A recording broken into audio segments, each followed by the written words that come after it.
Hello everyone. Welcome back to my another video. Chinaw mayam ngasi mi am daga prank call to kya ba ko. Jengminasi mayam.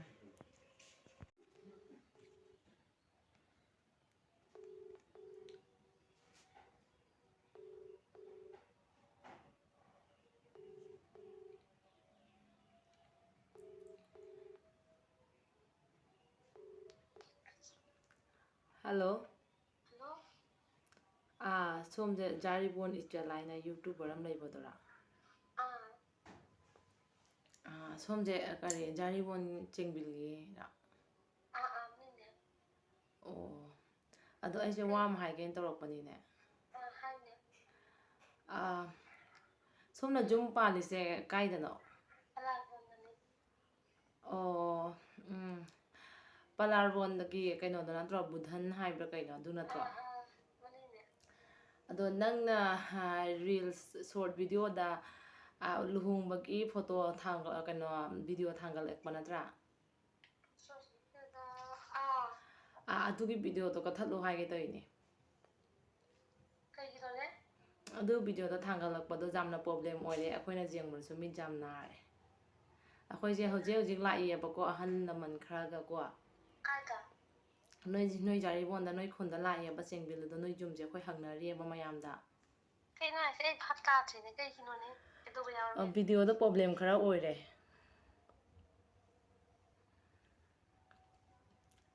Video do khatang jana kathatpiu natragadi akhoi ahan laman ching changagadi kaya nungairoi.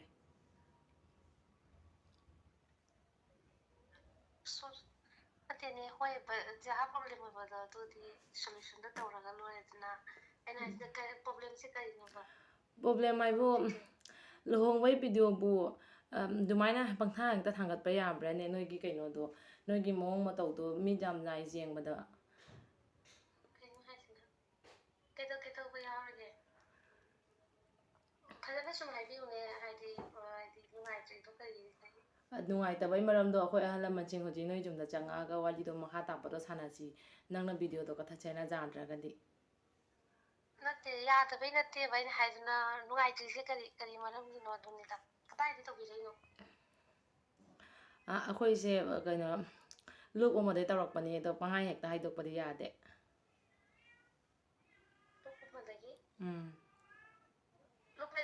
look hai dok pa ke yawre dun ni haidi aduga gi ni moi gi ja ado direct hekta hai dok pado problem oye baduna ni akhoi chum chana lakpa yaraga du kai habi yawre dun Adudi direct la zoom duga direct changa gan face to face wari sanaraga ni na karamba dupte laino karino do haidoi do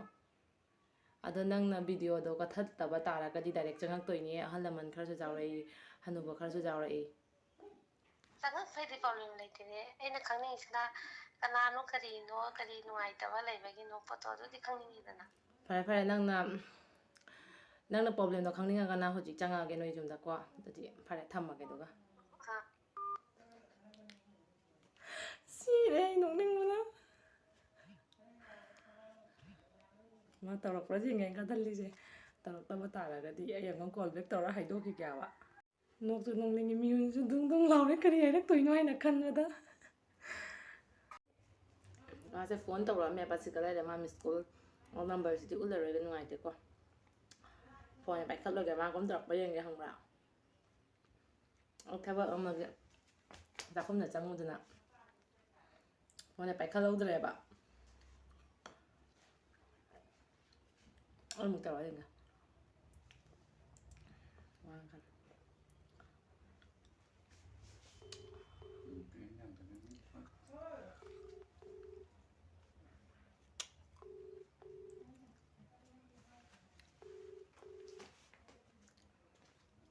Hello. hello Ai noi khon ge hana ma wari chana na leibo da phone do pai phat pa do sangau ba oh natine mai di ji ko ke ko ba ena hai di video karamba video no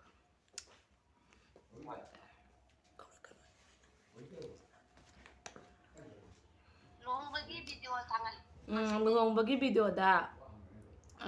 nangna poloi selaga adadi nang nupada manak phammaga nangna mamito kuruk jengi do dia ꯀꯔꯤ ꯍꯥꯏꯗꯣꯏꯅꯣ ꯈꯪꯗ꯭ꯔꯦ ꯂꯨꯍꯣꯡꯕꯒꯤ video ꯄꯨꯝꯅꯃꯛꯂꯣ ꯅꯠꯇ꯭ꯔꯒ ꯁꯣꯔꯠꯇ ꯍꯥꯞꯄ ꯚꯤꯗꯤꯑꯣꯁꯤꯔꯣ ꯁꯣꯔꯠꯇ ꯍꯥꯞꯄꯗꯨꯁꯨ ꯅꯨꯡꯉꯥꯏꯇꯦ ꯑꯗꯨꯒꯒꯤꯗꯤ ꯀꯩꯅꯣ ꯈꯨꯟꯗꯣꯕꯨ ꯅꯨꯄꯤ ꯑꯃꯈꯛꯇꯪ ꯍꯨꯛꯄ ꯌꯥꯕ꯭ꯔꯣ ꯃꯇꯩ ꯃꯅꯥꯎ ꯇꯧꯕꯗꯣ ꯊꯥꯡꯒꯠꯀꯦ ꯂꯩꯇꯅ ꯅꯪꯅ ꯅꯃꯥꯟꯅꯕꯤ ꯈꯔꯒ ꯐꯝꯃꯤꯟꯅꯔꯦ ꯍꯥꯏꯔꯒ ꯀꯨꯟꯗꯣꯕꯨ ꯑꯇꯣꯞꯄ ꯅꯨꯄꯤ ꯑꯉꯥꯡꯅ ꯍꯨꯛꯄꯒꯤ ꯅꯊꯟꯇꯪ ꯈꯠ ꯌꯥꯎꯋꯦ ꯑꯗꯨꯕꯨ ꯀꯔꯤ ꯚꯤꯗꯤꯑꯣꯅꯣ ꯑꯗꯨꯕꯨ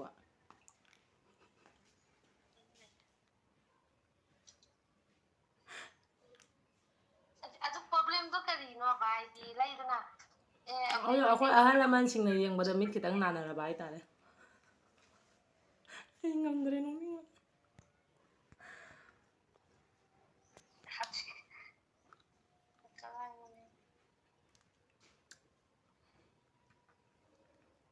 ꯅꯨꯄꯥꯗꯨꯅ ꯏꯪ ꯇꯞꯅ ꯂꯩꯔꯦ ꯅꯨꯄꯤ ꯅꯪꯅ ꯅꯨꯃꯤꯠꯇꯣ ꯀ꯭ꯔꯨꯛ ꯀ꯭ꯔꯨꯛ ꯀ꯭ꯔꯨꯛ ꯀ꯭ꯔꯨꯛ ꯌꯦꯡꯉꯦ ꯑꯗꯨꯕꯨ ꯀꯔꯤ ꯚꯤꯗꯤꯑꯣꯅꯣꯅꯦ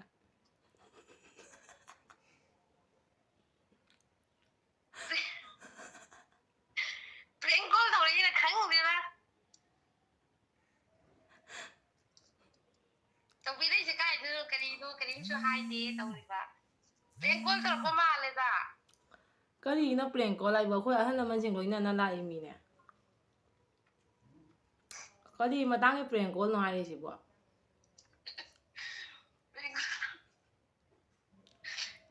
ꯄ꯭ꯔꯦꯡ ꯀꯣꯜ ꯇꯧꯔꯛꯄ ꯃꯥꯜꯂꯦꯕ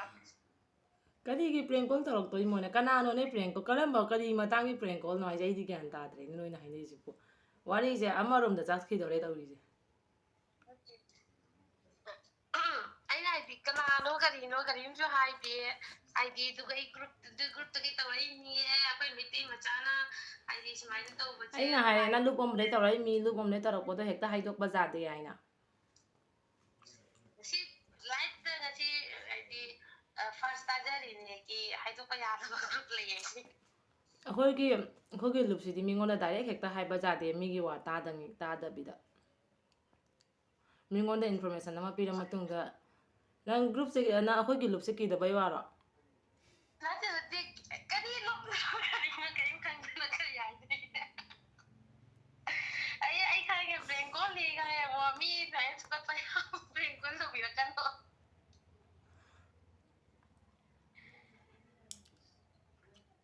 ꯑꯩꯗꯤ ꯋꯥ ꯉꯥꯡ ꯉꯝꯗ꯭ꯔꯦ ꯀꯤꯖꯥꯅ ꯀꯩꯅꯣ ꯇꯧꯔꯅꯤ ꯀꯨꯏꯖꯕ ꯃꯥꯜꯂꯦ ꯀꯤꯖꯕꯕꯨꯗꯤ ꯅꯠꯇꯦꯅꯦ ꯑꯗꯨꯏꯁꯨ ꯈꯤꯇꯪ ꯑꯣ ꯑꯩꯈꯣꯏ ꯂꯨꯞꯁꯦ ꯅꯪ ꯀꯤꯗ꯭ꯔꯦ ꯍꯥꯏꯔꯣ ꯀꯔꯤ ꯒ꯭ꯔꯨꯞꯅꯣ ꯈꯪꯗꯅ ꯃꯤ ꯑꯃꯅ ꯍꯦꯛꯇ ꯀꯣꯜ ꯑꯣ ꯇꯧꯔꯒ ꯍꯦꯛꯇ ꯑꯩꯈꯣꯏ ꯑꯣꯔꯒꯅꯥꯏꯖꯦꯁꯟꯁꯦ ꯅꯪ ꯀꯤꯗ꯭ꯔꯦ ꯍꯥꯏꯔꯣ ꯃꯤ ꯃꯌꯥꯝ ꯊꯥꯒꯠꯅꯔꯤꯁꯤ ꯀꯩꯗꯧꯔꯒꯦ ꯅꯪꯒꯤꯗꯨꯗꯤ ꯃꯑꯣꯡ ꯆꯥꯗ꯭ꯔꯦ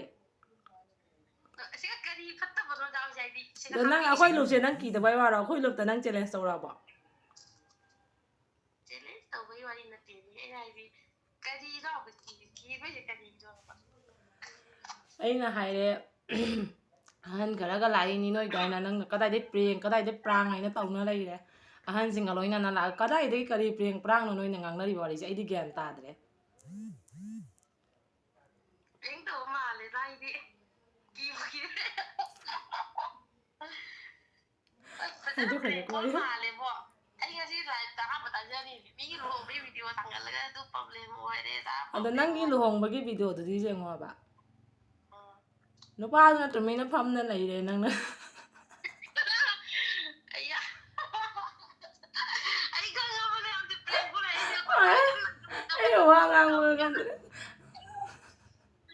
ꯑꯩꯅ ꯆꯤꯟꯗꯒ ꯍꯦꯛꯇ ꯀꯟꯅ ꯐꯣꯟ ꯇꯧꯔꯤ ꯑꯥ ꯀꯩꯒꯤꯅꯣ ꯁꯨꯃꯥꯏꯅ ꯍꯥꯏꯅꯩꯁꯦ ꯍꯥꯏꯅ ꯍꯪꯒꯦ ꯍꯥꯏꯅ ꯑꯗꯨ ꯃꯥ ꯐꯣꯟꯁꯦ ꯁ꯭ꯋꯤꯆ ꯑꯣꯐ ꯂꯩꯕ ꯀꯩ ꯅꯪ ꯑꯩꯈꯣꯏ ꯑꯥꯏꯒꯥꯗ ꯇꯧꯔꯨꯏꯔꯣ ꯏꯅꯥꯎꯅꯨꯄꯤꯗ ꯇꯧꯕ ꯃꯣꯏ ꯄꯤꯛꯅꯤꯛ ꯑꯥ ꯆꯠꯂꯤ ꯍꯥꯏ ꯑꯥ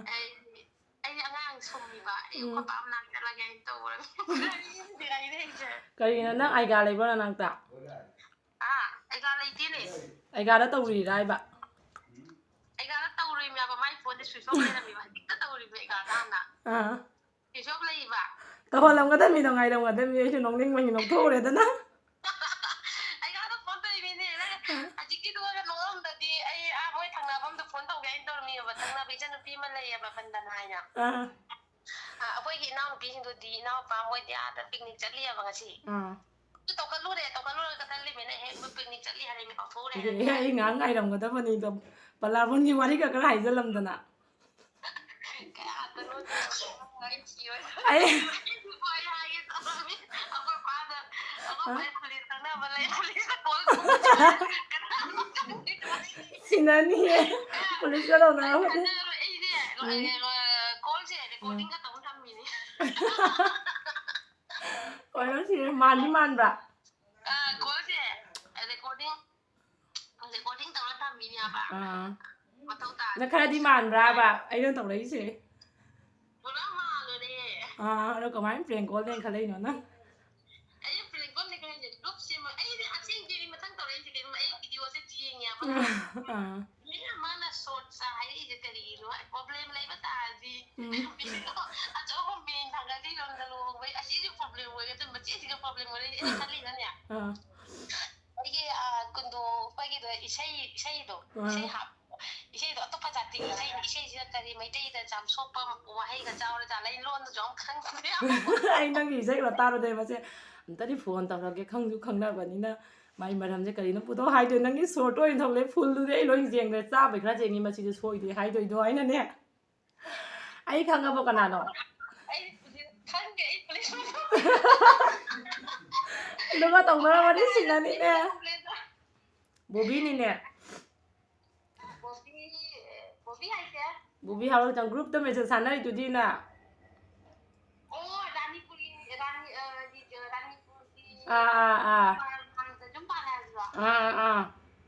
ai na ma se noi ai ga gi ma ram da phajana taw ra ge na khala mi ni sana ra ge ai na ai video se ma ram da khara hai ram mu na ai video se ma na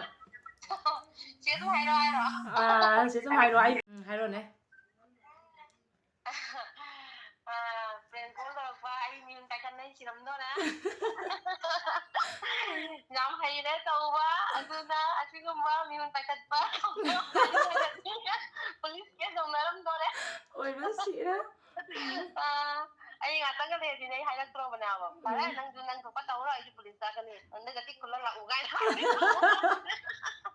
power se na asigumba ID interesting na video jani nga ti mayam na ko this asigi movie system ay channel sibu mayam na view subscribe to view share to view comment to bira mo mayam ngai ba ngai ta ba aja ngamini share to bira thank you mathang da mo kana da to wa ngam ra jeng ki ai jam thai ke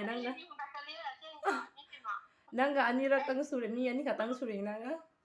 ai udah ngasih misalnya call dan kong dah lagi ya pak aduh ai di kayak wakhan di kandan dalanya betul kali banyak macam ini jahat aduh mau yang bayar kalau saya itu ai nanti kamu lagi asal kamu kamu bisa tanggal bayar benar itu tanggal ini ya pak hello chinaw miyam video sisu matang se lo chalanjarage mayana video sibu nusi video na like subscribe share to biro mu mayana support to view mayana puning thogat piyo share lo chalanjarage